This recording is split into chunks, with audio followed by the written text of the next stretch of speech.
Hello అందరికీ. ఇప్పుడు మనం చెప్పుకోబోయేది మునగాకు రొట్టె అండి. మునగాకు రొట్టె ఆరోగ్యానికి చాలా మంచిది. అంటే మునగాకు ఏదో ఒక రకంగా తీసుకోవడం ఆరోగ్యానికి చాలా మంచిది.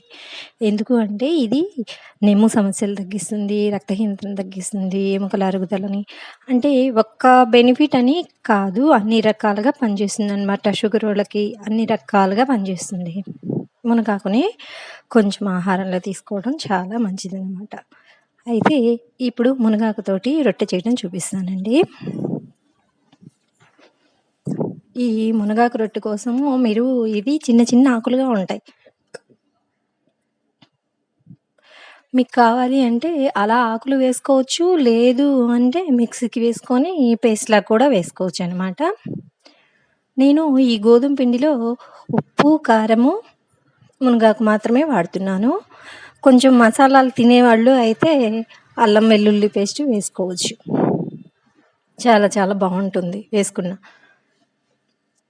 దీన్ని ఇట్లాగా ముద్దలాగా కలిపేసుకొని ఒక స్పూన్ అంత నూనె, కొంచెం ఉప్పు, కొంచెం కారము, మునగాకు వేసి ముద్దలాగా కలుపుకోండి. కలుపుకున్న దాన్ని ఒక అరగంట పక్కన పెట్టండి. తర్వాత ఇలా రొట్టెలాగా తట్టుకోండి. తట్టుకొని చక్కగా సన్నపసగ మీద పొయ్యి మీద వేయించుకోండి. అటు ఇటు దోరగా వేయించుకోండి. అంటే ఆకు లోపల వరకు ఉడికి చక్కగా బాగుంటుందన్నమాట టేస్ట్. దీన్ని పప్పుతోటైనా, ఆలు కర్రీతో అయినా, దేనితో అయినా సర్వ్ చేసుకోవచ్చు. మీరు మసాలాలు కనుక వేసుకుంటే ఉట్టిది కూడా అలాగే తినేసేయచ్చు. ఇది ఇప్పుడు ఆకులు ఆకులుగా కనపడుతుంది కదండీ! అదే పేస్ట్ వేసుకున్నారు అంటే గ్రీన్ కలర్‌లో కనపడుతుంది. ఇంకా ఆకులు ఏం కనపడవు. కానీ ఇలా కూడా చాలా బావుంటుంది. మేమెప్పుడు ఇలాగే చేసుకుంటాము.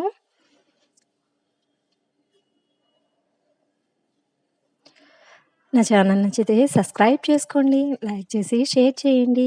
ఈ మునగాకు రొట్టె చాలా మంచిది ఆరోగ్యానికి. అందరూ చేసుకొని తినడానికి ప్రయత్నించండి. మునగాకుని ఏదో ఒక రూపంలో తీసుకోవడానికి ప్రయత్నించండి.